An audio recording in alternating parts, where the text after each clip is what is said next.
Taking the time to manage your money better can really pay off. It can help you stay on top of your bills and save thousands each year. You can use these extra savings to pay off any debts you might have, put them towards your pension, or spend them on your next car or holiday. Read on for money management tips, including how to set up a budget, sticking to it, and how to save. 1. How to set up a budget. The first step to taking control of your finances is doing a budget. It will take a little effort, but it's a great way to get a quick snapshot of the money you have coming in and going out. Setting up a budget means you're less likely to end up in debt, less likely to get caught out by unexpected costs, more likely to have a good credit rating, more likely to be accepted for a mortgage or loan, able to spot areas where you can make savings, in a great position to save up for a holiday, a new car, or another treat. 2. What you need. To get started on your budget, you'll need to work out how much you spend on household bills, living costs, financial products, insurance, family and friends presents, travel, car costs, public transport, leisure, holidays, sport, restaurants. A great way to work out your budget is with our free and easy-to-use budget planner. Just grab as much information as you can about your income and spending, bills, bank statements, and get started. You can save your information and come back to it anytime you like. Alternatively, you can set up a budget using a spreadsheet or just write it all down on paper. There are also some great free budgeting apps available, and your bank or building society might have an online budgeting tool that takes information directly from your transactions. 3. Getting your budget back on track.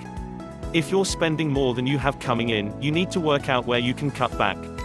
This could be as easy as making your lunch at home, or canceling a gym membership you don't use. You could also keep a spending diary and keep a note of everything you buy in a month. Or, if you do most of your spending with a bank card, look at last month's bank statement and work out where your money is going.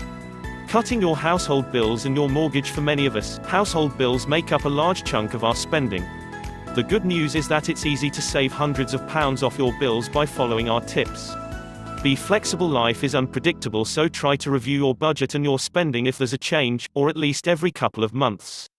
You might get a pay rise, which means you can save more, or you might find your household bills increase. 4. Paying off loans and credit cards. If you have loans or owe money on credit cards, it usually makes sense to pay off the debt that charges the highest rate of interest first.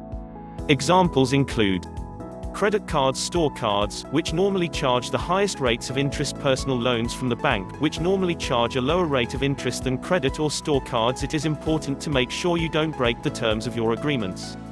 So even if you're focusing on paying down another debt, you must pay at least the minimum on any credit cards and your monthly required payments on any loan agreements. 5. Set a savings goal. Some people find it hard to get motivated about saving, but it's often much easier if you set a goal. Your first step is to have some emergency savings, money to fall back on if you have an emergency, such as a boiler breakdown or if you can't work for a while. Try to get 3 months' worth of expenses in an easy or instant access account. Don't worry if you can't save this straight away, but keep it as a target to aim for. The best way to save money is to pay some money into a savings account every month.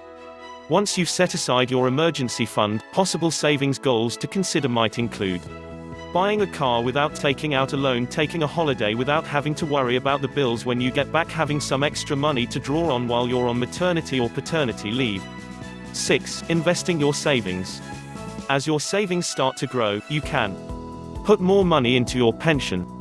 It's a great way to make sure you'll be able to live more comfortably later in life.